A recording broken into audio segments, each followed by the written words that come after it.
W dito sa may Woolies.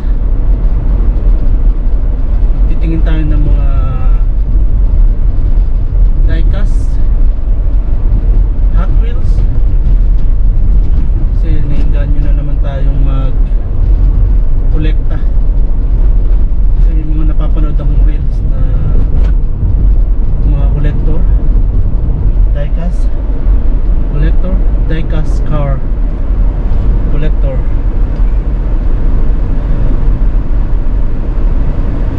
Although hindi ko pa na-display yung mga nabili ko dati.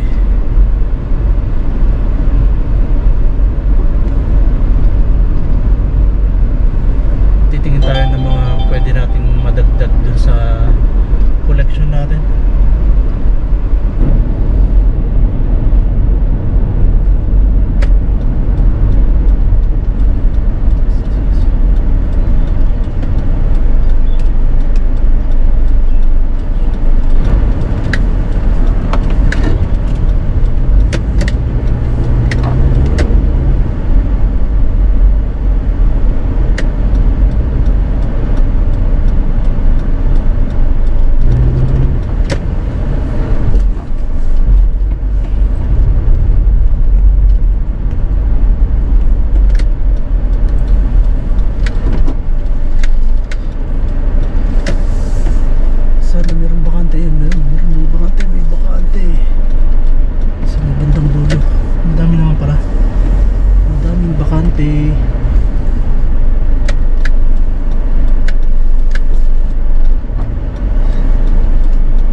So andito na tayo sa loob ng Woolies. Dito tayo sa Big W pupunta. EB Games.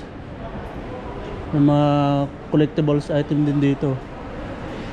Pero dito tayo sa Big W. So ito guys, malapit na tayo sa mga Hot Wheels, Lego. Saan yung mga Hot Wheels? Ito.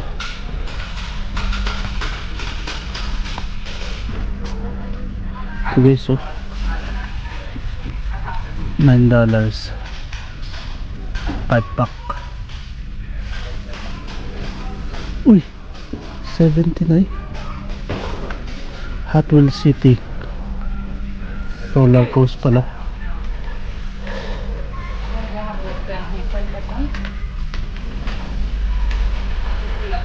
So ito yung mga collectibles na diecast, iba't ibang klase.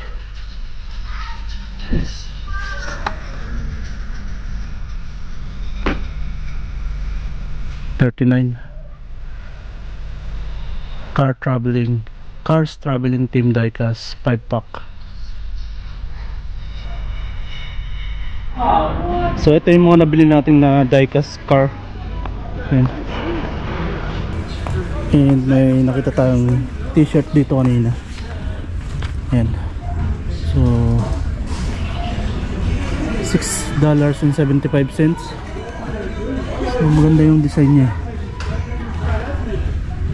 Made for the road.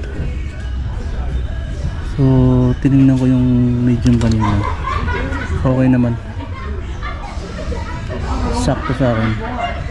So kukuha rin tayo nito para may dagdag tayong may susuot, kasi paulit-ulit na lang yung mga damit natin. Konti lang kasi yung damit ko, hindi ako masyado nagbibili. Ito po, meron po Classic Car Club International, pero mas okay yung design nito. At marapit na rin magsarado, kaya magbabayad na tayo. Dito pala yung maraming pamimilian.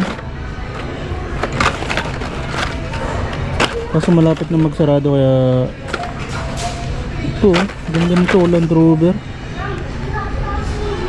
$2.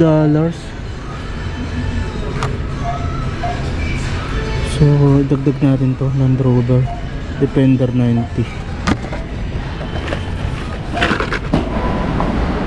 So ito yung mga pinamili natin guys.